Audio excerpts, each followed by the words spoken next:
Hello, I'm Paul Golden, and I'm going to start adding videos like this to my website, which is a website about mental health, affective disorders in particular, and also soon to come is a memoir. So these will be in addition to written texts that are already, blogs that are already on there. I've picked for this first piece, the subject of suicide, a real uplifting subject, but needs to be talked about. My name is Paul Golden, and I'm a retired physician. I retired 3 years ago after practicing medicine and nephrology for 34 years in Modesto, California, and for 5 years prior to that at UCSF in San Francisco. I was diagnosed with bipolar disorder over 40 years ago when I was in medical school. Fortunately, I was right in a university setting, so it was easy for me to get care. And I've been able to get care because I've been able to get good insurance over all these intervening years. I will say that one big problem with our healthcare system now is access to psychiatry, which is often very limited by private plans. Uh, Many people are diagnosed with major depression disorder or bipolar disorder or schizophrenia for that matter in their 20s or their third decade of life. This is a very crucial period of time because that's when we are deciding on careers, and that's when we are getting the education that we need for those careers. Some years back, I did make a serious suicide attempt um, that landed me in an acute care facility for 3 weeks. At the time, I did not know why I committed that act. I didn't feel like I was in the middle of a major depression or that I was uh, in a manic state. But I subsequently, with talks with my psychiatrist, have found that I was having features of both manic, or mania, and depression at the same time. Uh, this is called a mixed state. It's particularly risky as far as suicide.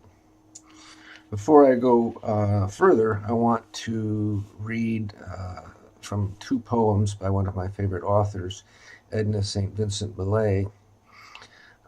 She led a very eclectic uh, life, was obviously world renowned as a poet, but also led a rather tragic life, which in the last 10 years required her to be in a mental institution for several times.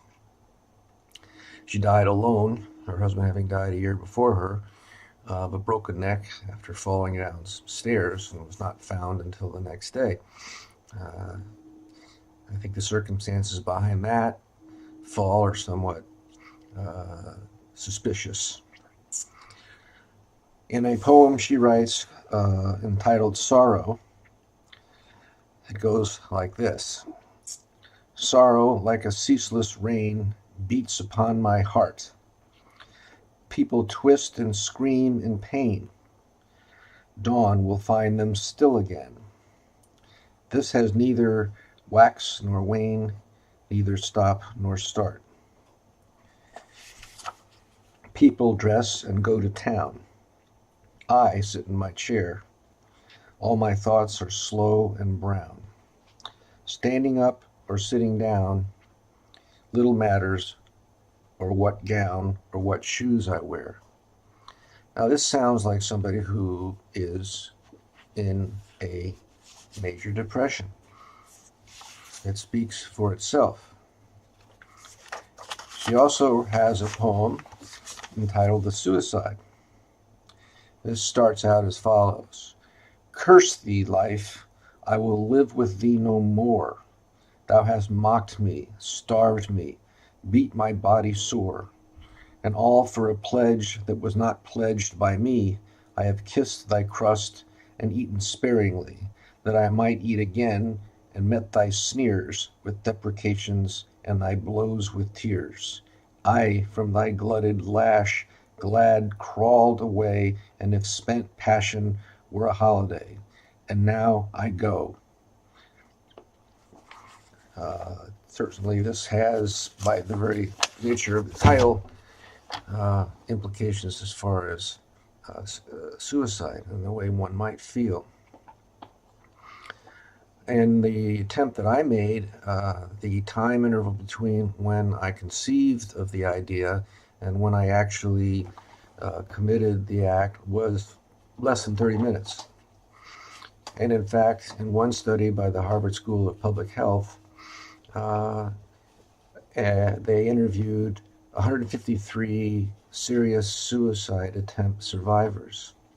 6 out of 10 committed their act within 8 hours of conceiving of it, and 1 in 4 within 30 minutes.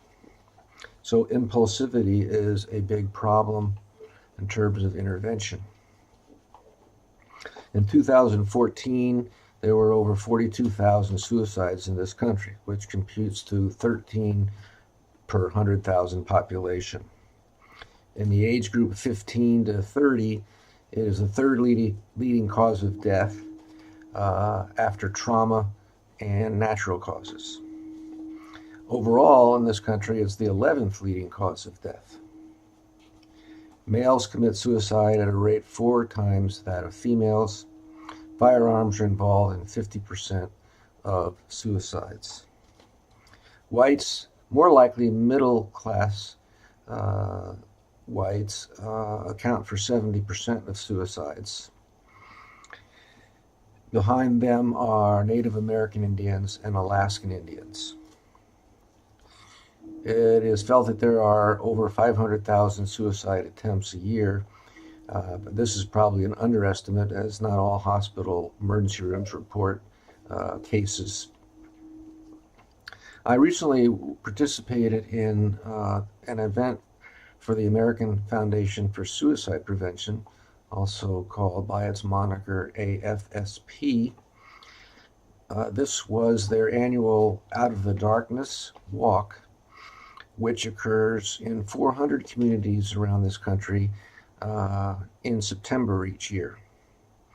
This year I was able to spend about 5 minutes talking about my own experience, and I was extremely gratified to see that the audience numbered around 1,000 people here in Modesto, and I'm told that the event garnered $47,000 for the American Suicide Foundation for its awareness and prevention programs.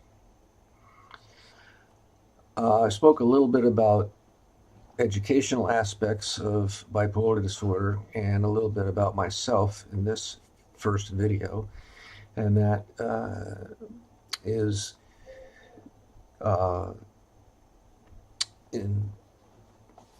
and that is basically what I've done in my first 2 books. The first book was an educational book, and the second book, coming out later this month, that is in September of 2016, is a memoir. The first book is entitled An Insider's View of Bipolar Disorder, and the second book is Bipolar MD, My Life as a Physician with Bipolar Disorder. Both are published by the Dudley Court Press out of Tucson, Arizona, and they're both available on Amazon. My website is www.mdgolden.com, and that's where these videos plus my blog will be. And you can reach out to me at my email, which is paul@mdgolden.com. Thanks, and I'll be talking to you soon about another subject.